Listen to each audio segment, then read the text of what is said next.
সাকিব আল হাসানের 3টি চমৎকার তথ্য। নম্বর 1, সাকিব আল হাসান ছোটবেলা থেকেই ঘাড়তেরা। মাঠের ভেতরে অন্যায় দেখলে চুপ থাকার মানুষ তিনি নন। ছোটবেলায় ছিলেন দারুণ চঞ্চল, তবে পড়াশোনায়ও ছিলেন ভালো। কিন্তু তার আসল ভালোবাসা ছিল ক্রিকেটের প্রতি। এই খেলাটার প্রতি তার ছিল প্রবল নেশা, যা তাকে আজকের অবস্থানে নিয়ে এসেছে।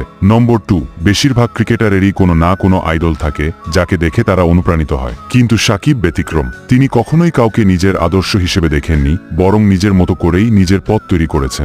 অবিশ্বাস্য ব্যাপার হলো, 1 দশকের বেশি সময় ধরে তিনি আইসিসির র্যাঙ্কিংয়ে 1 বা 2 নম্বর অলরাউন্ডার হিসেবে ছিলেন, যা আজ পর্যন্ত আর কোনো ক্রিকেটার পারেননি। নম্বর 3, সাকিবের ক্যারিয়ারে আইসিসির শাস্তির মুখোমুখি হতে হয়েছে একাধিকবার। তবে যেখানে অন্য ক্রিকেটাররা ক্ষমা চেয়ে শাস্তি কমানোর চেষ্টা করতেন, সাকিব কখনোই সেটি করেননি। একবার তিনি বলেছিলেন, গাড়ি কখনো কখনো নষ্ট হয়, সেটাকে ঠিক করতে সময় লাগে। আমার অবস্থাও সেরকম, তবে এর মানে এই নয় যে আমি ফুরিয়ে গেছি, এবং তিনি প্রমাণ করেছেন সাকিব আল হাসান কখনো ফুরিয়ে যান না।